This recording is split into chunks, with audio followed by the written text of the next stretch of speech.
All of us have heard this quote saying, study smarter, not harder. Well, how do we?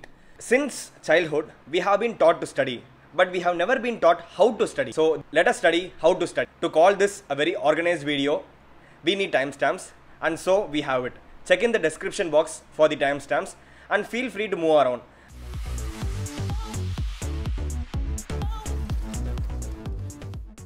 This channel is everything about academics. I'm just going to pour in whatever I know about academics into this channel. So if this feels like your cup of tea, then do subscribe. Actually, the work of brain is not to store information. It is rather to throw away information. Because just think and see, our brain is hit with millions and millions of sensations every single second. So obviously, if you are remembering everything, then soon your brain storage would be gone. So brain tackles this by constantly throwing away information that is not necessary. So you have to tell your brain that this information is indeed important. For example, you never studied your Facebook password. You never studied your Instagram password. But well, you remember it so well. But you studied a topic last day and you don't remember anything now. So why? So basically, how do we hack our brain? Simple, by spacing our repetition. Alright. Now let's understand why spacing our repetition is very important. Let's look at the forgetting curve. As you can see here, initially when you first study, let us call it the primary memory. So your primary memory will be pretty high. Alright, now as time goes, your primary memory slowly fades down until it reaches 0. So at the time exactly when this memory starts fading, let us repeat our study. Now when we repeat it, the memory again becomes stronger.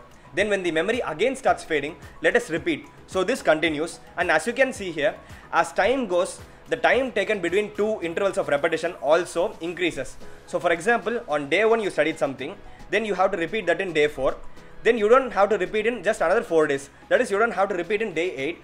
Instead, you can repeat it in day 10. So this basically says that you have to review the material at the right time. So we have few variables in this forgetting curve, and the first variable is the primary memory. To have a good primary memory, you should have a strong concept. So that is why whenever you have a conceptual understanding of something, you feel like the memory is lasting for a pretty long time. Alright, so now we have fixed this primary memory. Now we have to fix the fading. So to fix the fading, we have to interrupt this fading by constantly repeating what we have studied. So to fix this, you have to give more time between familiar topics and lesser time between topics that you are not still familiar with. But definitely, it is extremely hard to find when exactly you have to repeat something, isn't it?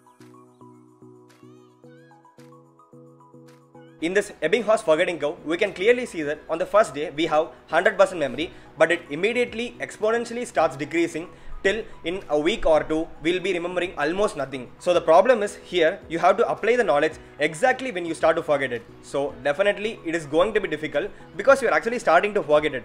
But that's the game. You are actually supposed to forget it and you are supposed to revise it constantly. Actually, there is this saying where forgetting is a part of learning. Yeah, this definitely seems paradoxical, but well, you work out and you damage your muscles, but then your muscles grow stronger. The same analogy works with our brain also. By retrieving more information from our brain and by constantly working out our brain, we're actually putting more information into our brain.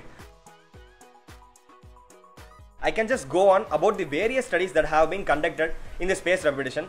For example, there was this study where group 1 was asked to study using spaced repetition and group 2 was asked to study the same information without spaced repetition. Actually, the people who used spaced repetition recalled almost 70% of what they studied, but the people who didn't use any sort of spaced repetition recalled only 30% of what they studied. So now you know why you should choose spaced repetition. Yeah, this video has been fully about theory because point number 1, I wanted to make a short video, and point number 2, I wanted to create a strong foundation for my future videos. In my next video, which is my most favorite topic, it is going to be about active recall and spaced repetition. So stay tuned. Thank you for watching. See you soon.